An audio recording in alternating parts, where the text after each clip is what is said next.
Acte 2 du pesage de la 92e édition des 24 heures du Mans en ce lundi, et donc les premiers arrivants, en l'occurrence Lamborghini, les nouvelles hypercars font leur apparition ici dans le paddock du pesage. Justement, c'est l'occasion de retrouver le team principal de l'Écurie, qui de surcroît est sartois. Il s'agit d'Emmanuel Hainaut, une vieille connaissance, aurait-on tendance à dire, puisque Emmanuel a commencé chez Courage Compétition. Oui, j'ai commencé chez Courage Compétition en 1991 en tant que bénévole, où j'ai nettoyé les roues. Et je l'ai refait en 92, et puis de là, j'ai fait Le Mans plusieurs fois en tant que bénévole jusqu'à la fin de mes études. Et voilà, aujourd'hui, on est là. Bon, super, bienvenue. C'est le grand retour de Lamborghini aux 24 heures du Mans. C'est un dossier que vous prépariez depuis 1 an, voire 2 ans. Alors c'est un projet qui a été lancé en 2022, et c'est la première fois qu'officiellement la marque s'engage en championnat du monde d'endurance et en IMSA. Les apparitions qu'il y avait eu auparavant étaient des implications privées principalement, mais c'est le premier programme officiel en compétition ouverte de Lamborghini. Alors 3 courses du championnat WEC se sont déroulées depuis le début de la saison. Quels enseignements on peut tirer de cette première expérience sur la piste? En général, ce sont des répétitions globales avant la grande messe du Mans. Donc on a participé à 3 courses du championnat du monde, donc le Qatar, Imola et Spa, et ensuite une course en IMSA, donc les 12 heures de Sebring. Donc c'était une façon d'éprouver la voiture, de voir son niveau de fiabilité, son niveau de performance, puis d'opérer, en termes d'exécution, de valider le fait que notre organisation était plus ou moins bonne. On peut se réjouir forcément du retour l'arrivée officielle de Lamborghini, mais compte tenu de l'adversité, c'est vrai que la période est difficile pour essayer de jouer les premiers rôles. Sportivement, on sait que ce sera très compliqué pour nous de performer, mais c'est extraordinaire pour le championnat, c'est extraordinaire pour l'événement.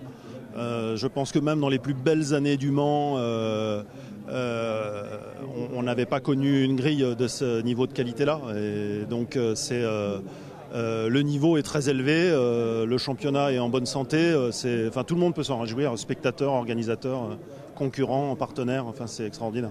Pour l'entreprise Lamborghini, c'est aussi important aussi de s'engager comme ça sur le front d'un championnat comme le WEC et les 24 heures du Mans? Oui, parce que c'est forcément une plateforme marketing intéressante. Quand vous faites des supercars, tous vos clients sont forcément des gens qui sont intéressés par l'automobile, la vitesse et la compétition. Donc c'est naturellement une plateforme qui met en avant votre image et la performance, quoi. Alors parmi les pilotes, il y a un Français, Romain Grosjean, qui court ce week-end et qui ne pourra pas être là justement. On le verra la semaine prochaine arriver, parce qu'il roule en IndyCar ce week-end. Oui, il a une course d'IndyCar, donc il faut la réglementation sportive fait qu'il faut faire une demande de dérogation pour qu'il ne participe pas à la journée de test. Nous, ça va être l'opportunité de faire rouler notre pilote. On a un pilote de réserve, donc qui s'appelle Jordan Pepper. Donc ça va être l'occasion pour lui de découvrir la voiture sur le circuit du Mans au cas où on ait besoin de lui dans la semaine. Et Romain arrivera lui lundi après une course aux États-Unis à Road America. Emmanuel, on l'a dit en préambule, vous êtes sartois et vous êtes originaire de quel village sartois? Je suis originaire de Saint-Caux-Montverret, donc Nord-Sarthe, limite proche de l'Orne. Rien de vous prédestiné à ce genre de job, on va dire? Non, je pense que c'est, à part ma passion pour l'automobile, c'est ma passion qui m'a conduit à arriver jusqu'ici aujourd'hui, quoi. On l'a dit tout à l'heure aussi, vous avez commencé chez Courage Compétition avec Yves Courage, et puis après vous avez aussi fréquenté les locaux de McLaren en Angleterre. Oui, j'ai passé 8 ans chez McLaren de 2012 à fin 2019. Et avant, j'étais chez Renault Sport à Viry-Châtillon, aux Ulysses à l'époque, pendant 7 ans également. Donc toujours dans la course automobile, parce que les opportunités font que la carrière évolue de cette manière-là, quoi. On peut se réjouir parce qu'il y a beaucoup de Sartois en fait qui sont parfois pilotes, tantôt techniciens, tantôt team manager aussi dans le championnat du monde d'endurance. Comme quoi la course a aussi suscité des vocations.